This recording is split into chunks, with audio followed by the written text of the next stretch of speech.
Hello everyone, Nokia ప్రజెంట్గా China మీద revenge తీసుకునే పనిలో ఉందేమో అనిపిస్తుంది. నాకు బాగా గుర్తు, నేను ఇంజనీరింగ్ చదివే రోజుల్లో 1000 నుంచి 2000 రూపాయల మధ్యలో నోకియా ఫీచర్ ఫోన్స్ అయితే మస్తు వచ్చాయి. కానీ దాంట్లో కనీసం మనకి మ్యూజిక్ ప్లేయర్ ఆప్షన్ ఉండేది కాదు, మెమరీ కార్డ్ పెట్టుకునే ఆప్షన్ అయితే ఉండేది కాదు. అదే రోజుల్లో మనకి చైనా నుంచి వచ్చిన ఫోన్స్లో 1000 రూపాయల లోపే మనకి మ్యూజిక్ ప్లేయర్ ఆప్షన్ ఉండేది. 2-3 వేల రూపాయల్లో మనకి టచ్ ఫోన్స్ కూడా వచ్చాయి అప్పట్లో. ఇక దాంతో నోకియా పరిస్థితి గ్లోబల్గా ఏమైందనేది మనందరికీ తెలిసిందే. కాకపోతే నోకియా మళ్ళీ హెచ్ఎండి గ్లోబల్ తీసుకున్న తర్వాత పరిస్థితులు అయితే కొంచెం రివర్స్ అయినవి అనిపిస్తుంది నాకు. నోకియా చైనాలో ప్రజెంట్గా టాప్ కంపెనీలైన షామీ, ఒప్పో, వివో లాంటి వాటికే మంచి సేల్స్ అయితే తీసుకొస్తుంది, వాటికంటే కూడా బెటర్గా. నోకియా X6 ప్రజెంట్గా అయితే టాప్ సెల్లింగ్ స్మార్ట్ ఫోన్ అయిపోయింది చైనాలో. ఇక ఈసారి ఇంకొక స్టెప్ ముందుకు వేసి దానికంటే కొంచెం తక్కువ ప్రైస్లోనే దానిలాంటి ఫోన్ని ఇంకొకటిని అయితే లాంచ్ చేయాలని ట్రై చేస్తున్నారు ఈరోజు. ఇది ఇవాళ మనకి లాంచ్ అవ్వబోతుంది చైనాలో. దాని పేరు నోకియా X5. ఈ నోకియా X5నే గ్లోబల్గా నోకియా 5.1 2018 పేరుతో అయితే తీసుకురావాలనుకుంటున్నారు.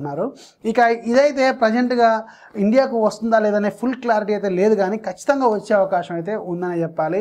ఇక నోకియా X6 ఈ మంత్ 19th గ్లోబల్గా అయితే లాంచ్ చేయాలని ప్లాన్ అయితే ఉన్నారు. కాకపోతే అది ఇండియాకి వస్తుందా లేదనేది ఒక ఫుల్ క్లారిటీ అయితే ఇంతవరకు లేదు. కాకపోతే వచ్చే అవకాశం అయితే పక్కా ఉందనే చెప్తున్నారు చాలా మంది వెబ్సైట్స్. సో ఇక నోకియా X5 అదే నోకియా 5.1 గ్లోబల్, దీని గురించి మనం ఫుల్ డీటెయిల్స్ ఏంటి, ప్రైజెస్ ఏంటి అనేది ఈరోజు వీడియోలో మనం మాట్లాడుకుందాం. So friends, welcome to TechFacts. నేను మీ రఫీ.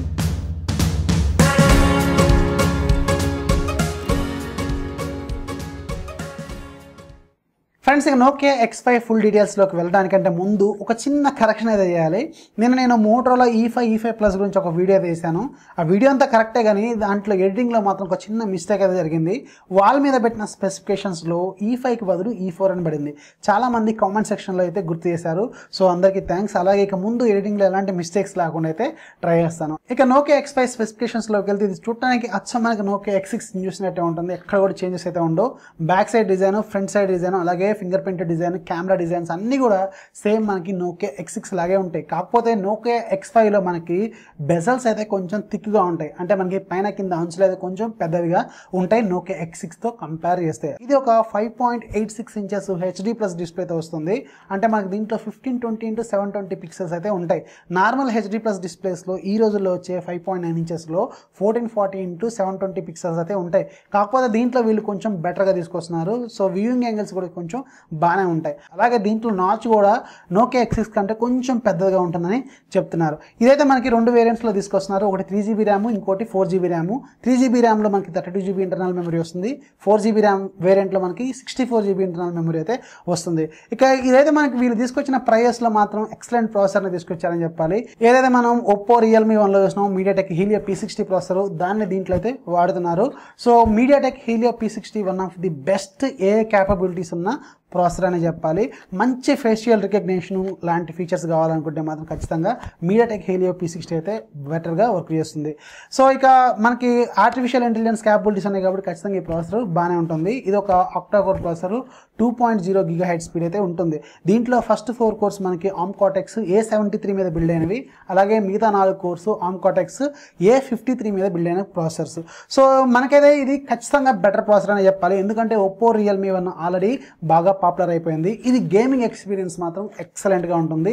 మనకి 15,000 రేంజ్లో కూడా ఇలాంటి గేమింగ్ ఎక్స్పీరియన్స్ ఉండే ప్రాసెసర్ అయితే మనకి రాదు. సో ఇదైతే కొంచెం మంచి విషయమే. ఇక దీంట్లో కెమెరా విషయానికి వెళ్తే back side dual camera setup ఉంటుంది. ఏదైతే మనం నోకియా X6లో చూసామో అలాంటి డిజైన్ అయితే దీంట్లో అయితే ఉంటుంది. కాకపోతే వాటి రేంజెస్ మాత్రం కొంచెం తక్కువ. ఒకటి 13 మెగాపిక్సెల్, రెండోది 5 మెగాపిక్సెల్ కెమెరా. ఫ్రంట్ సైడ్ కూడా మనకి 8 మెగాపిక్సెల్ కెమెరా అయితే వస్తుంది. కాకపోతే ఇవి జీస్ లెన్సెస్ అయితే కావు.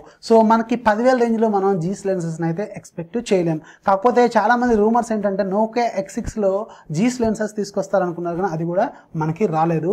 సో నోకియా ప్రీమియం ఫోన్స్లో మాత్రమే జీస్ లెన్సెస్ని అయితే తీసుకొచ్చే అవకాశం అయితే ఉంటుంది, కానీ బడ్జెట్ రేంజ్లో మాత్రం అవి తీసుకొచ్చే అవకాశం అయితే లేదు.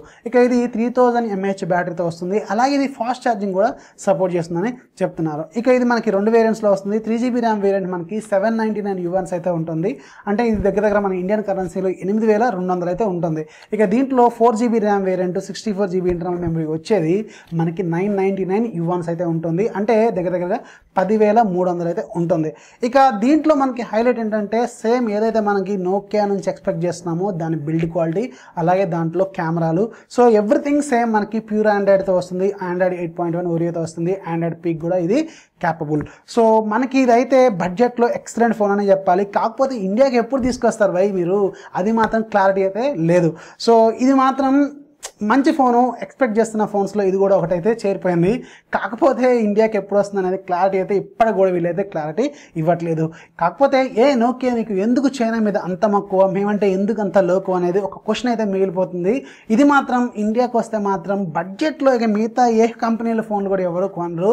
నోకియా మాత్రం చైనా మీద కాన్సన్ట్రేషన్ వదిలేసి ఇండియాకి తీసుకొస్తే మాత్రం ఎలాంటి చైనా ఫోన్స్ ఎవరు కూడా కొనరని చెప్తున్నాను. ఎందుకంటే 8,000లో ఇలాంటి ఫోన్స్ ఎవరు తీసుకొస్తారు, ఎవరి వల్ల కాదు. కాకపోతే Xiaomi లాంటి వాళ్ళు గట్టి పోటీ అయితే ఇస్తారు, కానీ ఇక్కడ నోకియా బ్రాండ్ మాత్రం చాలా ఇంపార్టెన్స్ తీసుకుంటుంది. సో ఇది నా ఒపీనియను. ఇది మాత్రం ఇండియాకి వస్తే మాత్రం ఎక్సలెంట్ ఫోన్ అయితే అవుతుంది. ఇక ఇది ఈరోజు మనకి లాంచ్ అయితే అవుతుంది చైనాలో. గ్లోబల్ గురించి మాత్రం క్లారిటీ అయితే ఎప్పుడు వస్తుంది అనేది ఈ మంత్ ఎండింగ్ కల్లా మనకి క్లారిటీ అయితే వచ్చే అవకాశం అయితే ఉంది. ఈ మంత్ 19th హాంకాంగ్లో ఒక లాంచ్ ఈవెంట్ కూడా ఉంది, ఏది నోకియా X6 సంబంధించిన గ్లోబల్ వేరియంట్ గురించి.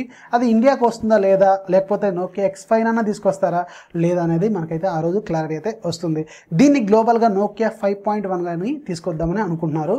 ఇది చైనాలో మాత్రం X సిరీస్లో ఉంటుంది, ఇండియాకి వస్తే మాత్రం నోకియా 5.1 పేరుతో అయితే వస్తుంది.